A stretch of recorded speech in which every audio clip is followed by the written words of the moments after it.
start of October, so Halloween is just around the corner. So this week I thought I would do a Halloween inspired cake, and I'm going to be showing you how to make this really cute 3D ghost cake.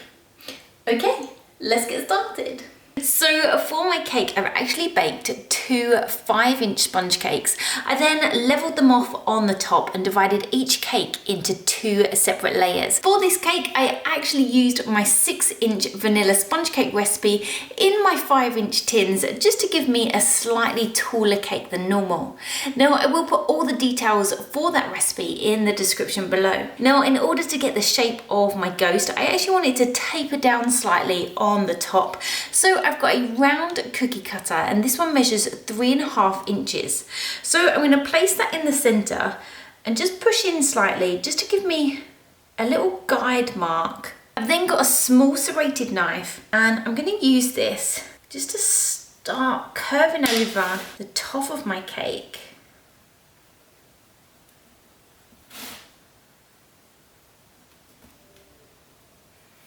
Now I'm just using that mark as a guide, so I'm evenly taking off the cake around that edge. Now I don't want any of this cake to go to waste, so I'm just going to take the offcuts into a bowl, and I will be using those in a bit. So this has given us a cake with a rounded top. At this point, I'm actually going to fill and stack these 4 cakes before adding a bit more shape. When you have carved a cake, you want to make sure that you're putting them back in exactly the same place. So I've got 4 cocktail sticks, and I'm going to push these into each layer in a line. This way I know when I stack my cake, I need all of these cocktail sticks to line up. For my filling, I've created some white chocolate ganache, so I'm just going to layer that between each of my cakes. Now, I've chosen to use white chocolate ganache, but you can also use buttercream. And if you are looking for my chocolate ganache recipe, I will also put this in the description below the video. And I'm just going to smooth out that ganache. I'm then going to bring back in those offcuts of cake and just crumple those up in my bowl. If you don't have many offcuts, you can also use some extra cupcakes. You just want a little bit more cake. And we're going to use this to create a bit of shape around the bottom of our ghost. To this, I'm going to add in a small amount of that white chocolate ganache and mix that through. So I'm doing this in exactly the same way as if you were making cake pops with buttercream. So it's just going to allow you to mold those crumbs and stick it to your cake. I'm then going to use this to create those distinctive pleats on a ghost. Take a small amount, and I'm just going to taper it down. And you can use all different amounts. I'm just going to stick these cone shapes to the bottom, just making sure that as they come up the cake, they're nice and flat. And you can use your finger or a spoon just to mold that onto your cake. Now, an alternative to adding this cake mixture would be to create a larger cake and carve out the shape of your ghost. But by doing it this way, we're not actually wasting any cake. So I'm just sticking that on and just blending down those sides so it looks like it's part of the rest of the cake. And once we add our fondant over the top, these are just going to allow it to look like the pleats of your ghost. I'm then going to continue building up the shape that I want to create for my ghost. Once you're happy with the shape, I'm going to add on some little arms. So I'm going to take 2 balls of that mixture, and these just measure just under 1 inch in diameter each. I'm going to roll these into small sausages and just stick those on either side of the front of my cake. Now, I know the cake is looking a little bit random at the moment, but trust me, once we cover this in some white fondant, it's going to start to resemble a ghost. Now, because the cake mixture that we created has that ganache mixed in, I'm going to pop this in the fridge just for that cake around the edge to harden before I put a coating of ganache all over my cake. Once that has come out of the fridge and has firmed up, I'm then going to go in with a coating of my white chocolate ganache all over the outside. So I'm just starting to apply that ganache with my offset spatula, just spreading it all over my cake. Now, because we do have quite an awkward shaped cake now, I'm then going to go in with my flexi smoother. So this just allows me to smooth that ganache over those curves of that cake. So we're just trying to create a nice base before we add our fondant over the top. So as you can see with that flexi smoother, I'm able to bend it and just pull it round the curves that we've created on the cake, just smoothing it out as much as I can, filling in any gaps. Now that I've smoothed that down as much as I can and it's starting to resemble a little ghost, I'm going to pop this back in the fridge just for that ganache to firm up so that we can add on our fondant. Whilst that is in the fridge, I'm going to work on the cake board that the cake is going to be sitting on. So here I've got a 10-inch drum board and this one just measures 1 centimetre in height. I'm going to be covering this in a layer of pink fondant. So I'm just going to roll this out until it's large enough to cover my board.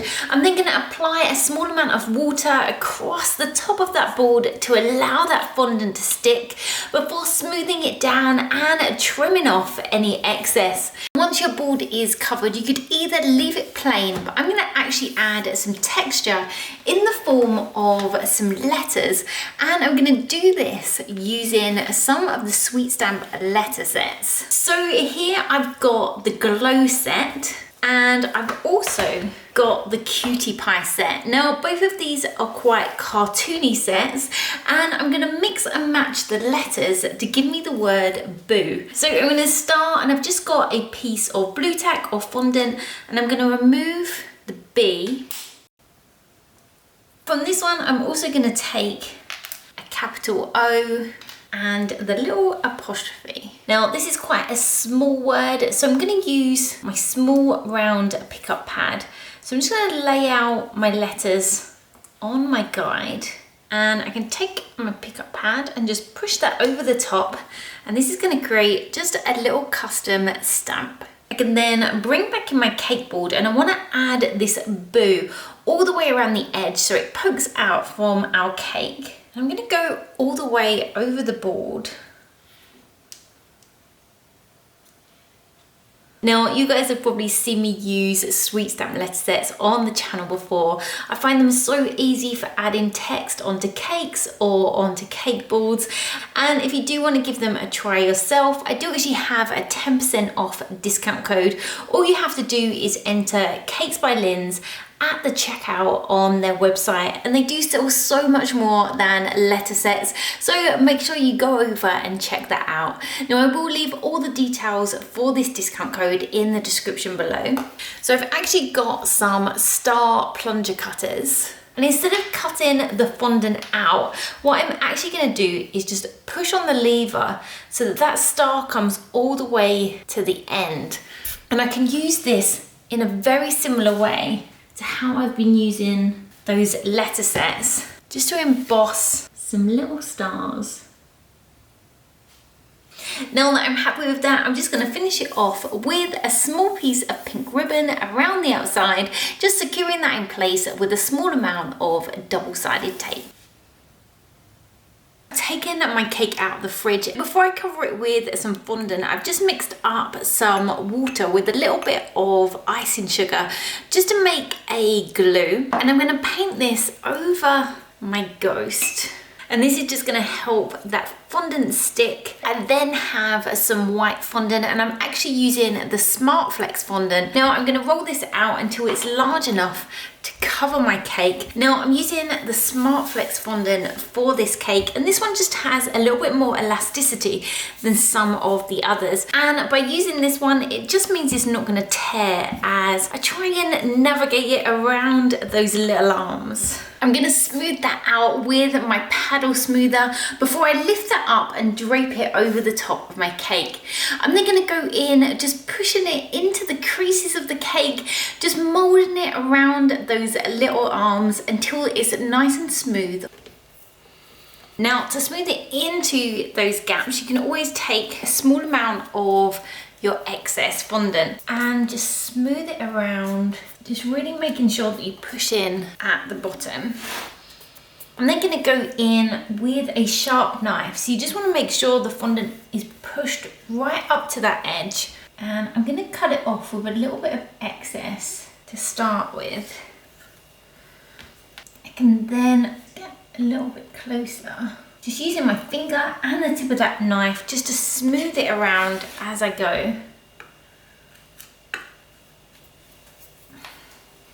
Once our cake has been covered, I'm going to take my board and transfer it over. So I'm going to pop down a little bit more ganache in the center of my board just to stick my cake down. I'm then going to carefully, using my 2 offset spatulas, just release it from that glass board and transfer it over. So then we've got the oval shape for our ghost, and I'm going to start adding in some of the features. So I've got my ball tool, and I'm going to be using this to pop in some eye sockets. Now I will put a link in the description below for all the tools that I've used throughout today's video. So I'm just going to go in, push on that fondant, and just create 2 oval eye sockets. Before I add the eyes in, I've actually got some dusky pink edible tin, and this one is by Sugar Flare, and just a large fluffy brush, and just add that the edge of those eye sockets just to give some cheeks. I've then got some black fondant, so I'm going to take off 2 balls and try and get these as close in size as I can. So these are just under 1 centimetre in diameter. I'm then going to start to roll them into an oval shape and just flatten those down. I can pop that into the eye. I'm then taking a very small little ball of white and just pushing that into the corner of the eye. I've then got a very small piece of that black fondant, which I've just rolled into a thin little sausage, just trimming it down till it's just over 1 centimetre. I can then push this onto the front of the face, slightly below those eyes, just curving it round to create a little smile. Now, this is just a really simple little face that you can add to the front.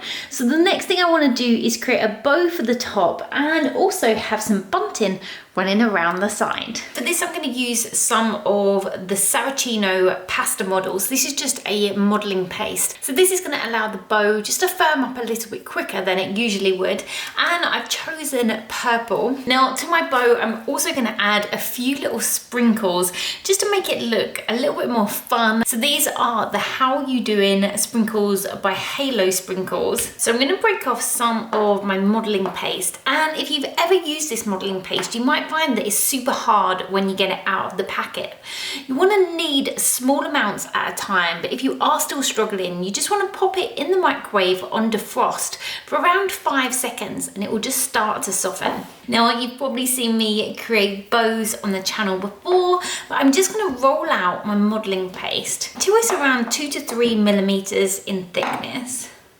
I've cut out 2 rectangles that are around 1.5 inches by 2.5 inches and a smaller piece which is around 2 inches by 1 inch. So first of all, I'm going to work on the larger pieces. So I'm going to flip that over, pop some edible glue along one edge. Now I've just ripped off a few small pieces of kitchen paper, or you can use cotton wool. I'm going to place that along the center and just fold that over. Now where those pieces join, I'm then going to pull that in just to create one piece of my bow. I'm then going to do exactly the same to the other piece.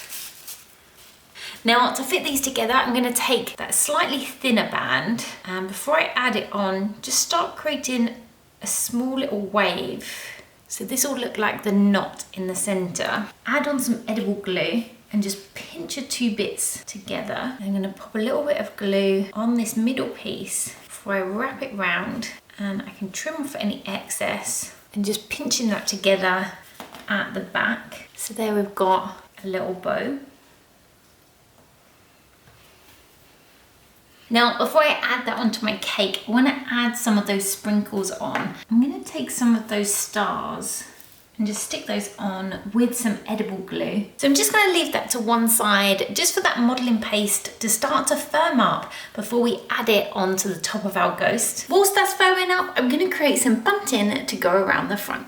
for the bunting that my ghost is going to be holding, I'm actually going to be using another one of the SweetStamp letter sets. Now this is actually their new bunting set, and it's one of their outboss letter sets. So instead of pushing the letters in and embossing the letter, you actually get a raised letter on the outside. So I'm going to be using Boo, just as I did on the board, and I'm actually going to be using this star as well.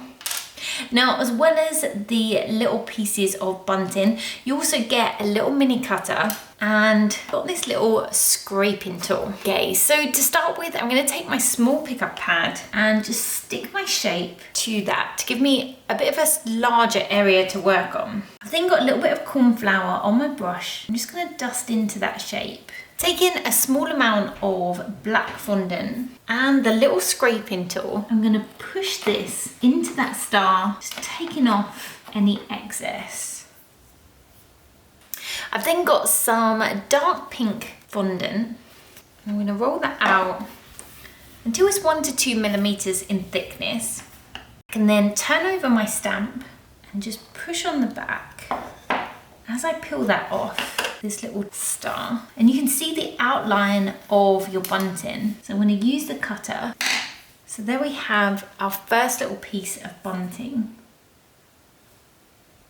I'm then going to do this for all the bits that I need.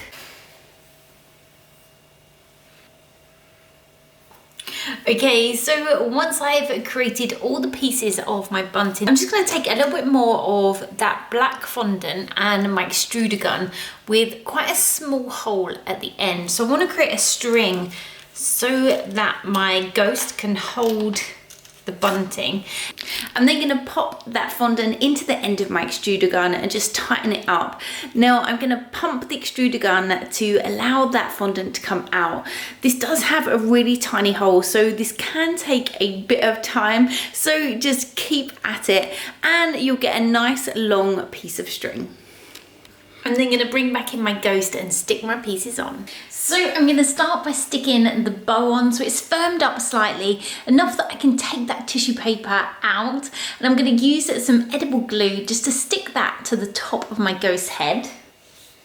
I've then got the string from my piece of bunting, so I just want it to run from one of those little arms to the other. And then starting with my middle letter, I'm going to glue that into place and then work from either side. So here we have the finished cute little ghost cake, just holding this Boo bunting. She's got a bow on the top of her head, and we added that Boo text all over our board. I really hope you've enjoyed this video tutorial and we're able to use some of the techniques I used in this video in your own cakes. If you have enjoyed the video, as always, please don't forget to give it a like. And if you'd like to see more videos like this and you haven't already, then don't forget to subscribe to the Cakes by Lens YouTube channel. Now, I will put a list of all the tools that I've used throughout today's video, including some discount codes in the description below, so you can find them there. So until next time, bye.